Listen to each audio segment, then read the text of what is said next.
Hello everyone, this week's Parsha is Parsha Mas'e, and Parsha Mas'e opens by listening to the 42 stations where Bnei Israel encamped during the 40 years of the journey from Egypt into the land of Israel.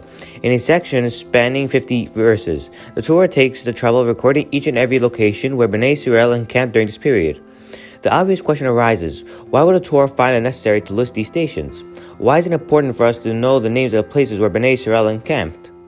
Rashi explains that the verse serves to demonstrate God's kindness and sensitivity towards Bnei Israel in the 40 years. They encamped with only 42 stations. In fact, during 38 of the 40 years, they encamped only 20 times. God did not want to overburden Bnei Israel and therefore allow them to travel slowly into infrequent intervals.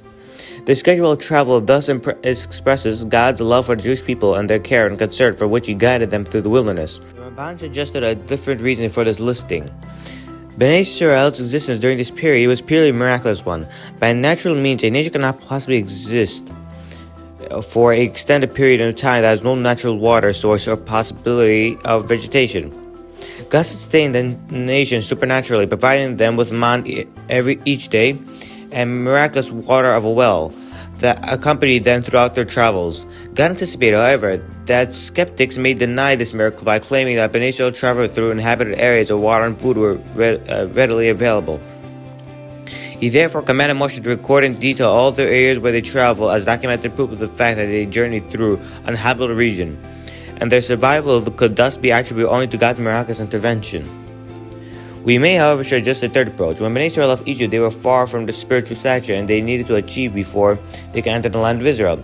They had lived for over 2 centuries in the base culture of ancient Egypt, and although they succeeded in retaining their national identity, they were nevertheless influenced by the perversions of the culture surrounding them. The 40 years of the travel from Egypt to Israel served to prepare the nation spiritually for their entry into the land. The 42 stations listed in Parsha Mas'e represented the 42 stages of spiritual growth.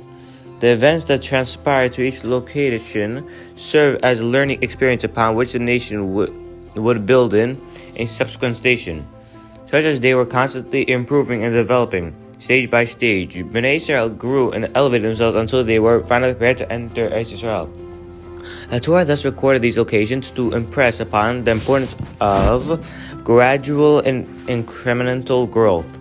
A person cannot leap to the highest level of piety overnight. Spiritual growth entails a long, gradual process of a small, incremental steps. Every so often, I am approached by someone who had recently decided to become observant and now expressed an interest in studying Kabbalah. I tell him that before studying Kabbalah, one must first study the entire Tanakh, Talmud, and Shulchan Aruch, which is itself a lifelong project. One cannot skip to the top step and must stand one step at a time. More often than not, those who try jumping to the highest level of spirituality will succeed in maintaining these levels for only a brief period, after which they experience a system crash, a fall lower than where they began. Rabbi Dr. Abraham J. Twersky, the renowned rabbi and psychiatrist who specializes in addiction treatment, has a sign in his office that reads, "The elevator to recovery is out of order. Please use the stairs." The same applies to religious observance. We must take the stairs, not the elevator. The Torah does not demand that we live perfect religious lives, but only with that we continuously grow one step at a time.